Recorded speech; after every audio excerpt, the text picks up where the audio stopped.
बिस्मिल्लाहिर्रहमानिर्रहीम। इय्याका नअबुदु व इय्याका नस्तईन।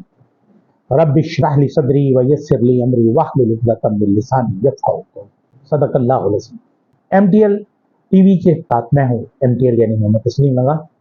आप हमारा यूट्यूब चैनल है, आप देख रहे हैं। आपको इसमें खबरें मिलती हैं, तबसरे मिलते हैं और हमारे तज्ज़िये मिलते हैं। इसके लिए कि हमारी आवाज़ ज़्यादा से ज़्यादा लोगों तक पहुँचे, इसके लिए अगर आपने अभी तक हमारा चैनल सब्सक्राइब नहीं किया तो आप हमारा चैनल सब्सक्राइब कीजिए, बेल आइकॉन का बटन दबाइए और शेयर कीजिए, लोगों तक हमारी आवाज़ पहुंच सके और उससे हम अपने पाकिस्तान की तस्वीर को ज़्यादा से ज़्यादा लोगों तक पहुंचा सकें। आज हम अपनी गुफ्तगू का आगाज़ अदालतों से करेंगे। शोकॉज नोटिस आज इशू हुए हैं सुप्रीम कोर्ट में, जो परसों फैसल वाडा ने एक बहुत बड़ा सरप्राइज दिया था और जजिस को उन्होंने धमकियां दी थी। इंतहाई मेरे हिसाब से तो बहुत बदज़बानी की इंतहा की थी उन्होंने और वल्गर लैंग्वेज इस्तेमाल की उन्होंने। उन्होंने धमकी इस हद तक दी कि अगर हमारी पगड़ी कोई उछालेगा तो हम फुटबॉल बना देंगे उसकी पगड़ी। कल मैंने भी अपने प्रोग्राम में कल भी कहा था कि ये फुटबॉल, सरों के फुटबॉल बनाने का काम जो है पाकिस्तान में दहशतगर्द करते रहे। अगर कोई शख्स आज ये कहता है कि हम, अब पता नहीं वो हम से मुराद क्या है। फैसल वाडा तो एक बहुत बड़े बिजनेसमैन है और पाकिस्तान के अमीर तरीन लोगों में शुमार होता है उनका। अब उन्हें किसने कहा, क्यों कहा कि आप इस तरह अदालतों को खुली धमकियां दें? उनके बाद फिर एक लाइन लग गई, ओन चौधरी साहब भी आ गए, अता तारड़ साहब भी आ गए, वो दूसरे हमारे वजीर तारड़ साहब भी आ गए और फिर कल उसका इख्तितामी ऐलान जो था वो हमारे मुस्तफ़ा कमाल साहब।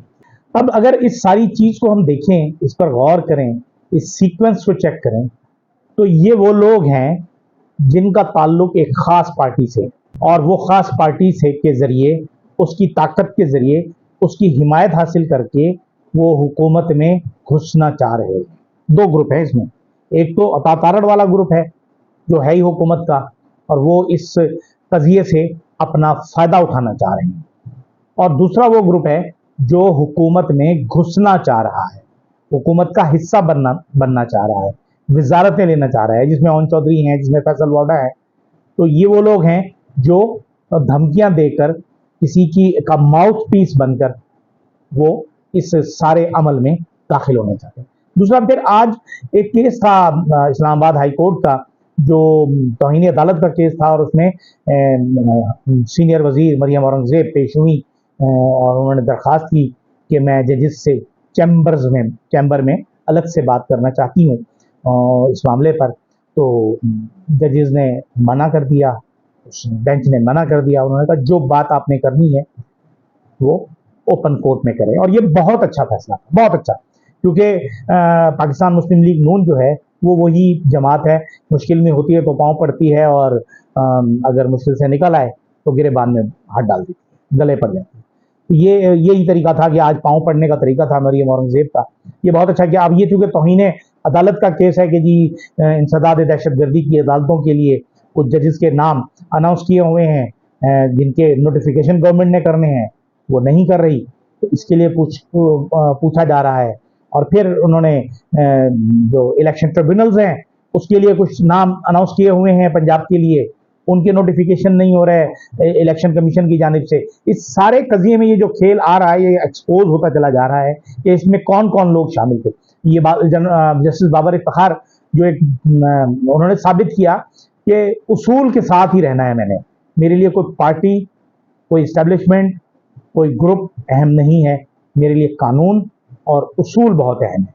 और उन्होंने अभी तक तो साबित किया। अल्लाह उनकी ज़िंदगी की हिफाजत करे। मुझे लगता है कि अब इनके खिलाफ रेफरेंस आएगा, इन पर बदतमीजी की जाएगी, हमले हो सकते हैं। ये पाकिस्तान मुस्लिम लीग का वतीरा है। उसके बाद ये जो शोकॉज नोटिस भी इशू हो गया फैसल वाडा को और मुस्तफा कमाल को कि जी आप अगली पेशी में आए और पर्सनली जवाब दें, और जो आपने कहना है, आपने जो पगड़ियों के फुटबॉल बनाने हैं, आए और हमारे सामने बनाए।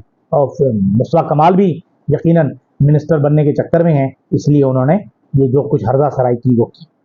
अब एनटीडीसी का एक मुकदमा था आलमी अदालत में। पाकिस्तान आलमी अदालत में मुकदमे हारने की बहुत सारे रिवायत कायम रख चुका है। जैसे रेकोटेक में हारा था, जिसमें $6 अरब पाकिस्तान पर जुर्माना लगा था। अब एनटीडीसी भी एक मुकदमा कोरियन कंपनी से हार गई है, जिन्होंने आईपीपी एक पावर हाउस बनाया था, उससे बिजली नहीं खरीदी गई। तो उसमें आलमी अदालत ने एनटीडीसी पर 69 करोड़ रुपए जुर्माना लगाया है, और तकरीबन 9 करोड़ रुपए मजीद उन्होंने जो खर्चा है उसका, केस का जो वकीलों का खर्चा है, वो भी एनटीडीसी पर डाल दिया है। इस तरह देखें ये पैसे कैसे मैनेज होते हैं और कैसे जाते हैं। अब अल्लाह ही बेहतर जानता है कि हमारे मुल्क में ये तो पैसा लुटाने के माहिर लोग हैं ना। जब इन्हें ज़रूरत नहीं होती तो गंदम मंगा लेते हैं, जब ज़रूरत होती है तो नहीं मंगाते, बाहर भेज देते हैं। चीनी हमारे मुल्क में नहीं होती तो एक्सपोर्ट कर देते हैं, महंगी हो जाती है, इंपोर्ट कर लेते हैं। ये बहुत बड़ी लॉबीज़ हैं जो बिलियंस ऑफ अरबों हार पैसे कमाते हैं, माल बाहर भेज के भी कमाते हैं और इंपोर्ट करके भी कमाते हैं। गुज़श्ता रोज़ एक वाक़या हुआ था कौमी असम्बली में, जिसमें तारिक बशीर चीमा साहब ने इंतहाई बेहूदगी वाले अल्फाज इस्तेमाल किए थे मौजूद रुकन असम्बली ज़रताज गुल के खिलाफ, जिसके बाद ज़रताज गुल मुसलसल रोती रहीं, स्पीकर के कमरे में, चैम्बर में गई और उन्होंने बात करके बहुत सारी चीज़ें की थी। लेकिन बहरहाल उस पर फिर कल बात ये हुई, तय हुई कि उन्हें इस सेशन के लिए मुअत्तल कर दिया जाए, तारिक बशीर चीमा साहब। हालांकि अपोजिशन जो है, सुन्नी इत्तेहाद कौंसिल वाले चाह रहे थे कि उन्हें बजट सेशन तक उनकी रुकनीत को मुअत्तल किया जाए, लेकिन बहरहाल जो लोग उनके पीछे हैं वो इंतहाई ताकतवर लोग हैं। तारिक बशीर चीमा के पीछे ज़ाहिर है वो तैयारा हाईजैकिंग केस में यहाँ से जाने वाले लोगों में शामिल हैं, और वापस आके पाकिस्तान की तारीख में जो हमारी हिस्ट्री है उसमें बहुत अच्छा काम वो कर रहे हैं। सियासत में बहुत फाल किरदार अदा कर रहे हैं, जबकि इनका जो लीडर था उसको तो जिस तरह बेदर्दी के साथ कत्ल कराया गया था हमारे इन्हीं इदारों की जानिब से, तो हम सबको पता है। लेकिन बहरहाल तारिक बशीर चीमा साहब बहुत ज़्यादा ताकतवर हैं, और उन्होंने वो जो मुअत्तली की है, कहने को तो वो एक सेशन के लिए मुअत्तल हुए, लेकिन वो सेशन भी ऐसा था कि आज सेशन में बात हुई, स्पीकर साहब ने उनकी मुअत्तली के लिए रायशुमारी कराई। रायशुमारी में यस हो गया कि इनके मौजूदा सेशन के लिए उन्हें मुअत्तल किया जाता है, और उसके बाद वो सेशन गैर मुअय्यना मुद्दत के लिए मुलतवी हो गया। इस तरह तारिक बशीर चीमा चंद घंटों के लिए मुअत्तल रहे, और उसके बाद वो फिर रुकने कौमी असम्बली हो गया। ये होता है कि जो पीछे के ताकतवर हल्के हैं, पीछे रहने वाले जो आपसे काम करवा रहे हैं, वो किस तरह आपके लोगों की हिफाजत भी करते हैं। हमने एक बात और की थी सीपैक के हवाले से कि सीपैक का हमारे लिए सफ़ेद हाथी बनता चला जा रहा है। अब सीपैक के लिए जिस तरह मिसमैनेजमेंट हुई की गई, उसका तो कभी कोई पूछ भी नहीं सकेगा, क्योंकि जिस तरह उन्होंने महंगे बिजली घर खरीदे और बनाए लगाए और उस पर किकबैक्स लिए। अब कुछ 15 अरब डॉलर का कर्ज है, और ये सारे बिजली घर जो थे, आईपीपी जो थे, वो पंजाब की तरफ लगाए गए थे। बलूचिस्तान में कोई नहीं लगा था, जहां जरूरत थी गवादर में कोई नहीं लगा था। गवादर में आज भी बिजली ईरान से आती है, और उसमें भी 14-14 घंटे, 16-16 घंटे की लोड शेडिंग होती है, जिसे हम कहते हैं कि जी ये हमारा मुस्तकबिल है। तो मुस्तकबिल क्या बनना है, इन लोगों ने अपना मुस्तकबिल ही बनाना है। तो उसमें 5 अरब डॉलर का कर्ज जो है, पाकिस्तान 5 साल की तौसी का कहाँ है, और इससे जो पाकिस्तान को इजाफी पैसे देने पड़ेंगे वो 377 अरब डॉलर, तकरीबन सवा अरब डॉलर ज़्यादा देना पड़ेगा। ये पैसे किसके हैं, कहाँ से आएंगे, ये हम सब जानते हैं। ये पाकिस्तानियों के खून से निकलेंगे, पाकिस्तानियों की मेहनत की कमाई जाएगी।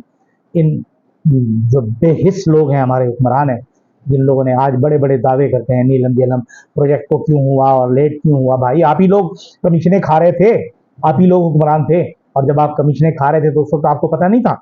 उस वक्त तो आप कह रहे थे बस माल है, बनाए जाओ बनाए जाओ बनाए जाओ, खाई जाओ ते खाई जाओ ते खाई जाओ। अब खाई जाओ तो अब आप लोगों की तो हलक में से निकालने वाला कोई है नहीं। अल्लाह आप लोगों को इंशाल्लाह ऐसी मौत देगा कि आप लोग याद रखेंगे।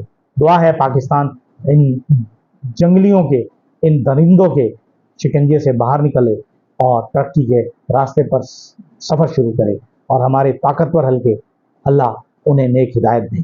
इजाज़त दीजिए, अल्लाह हाफ़िज़।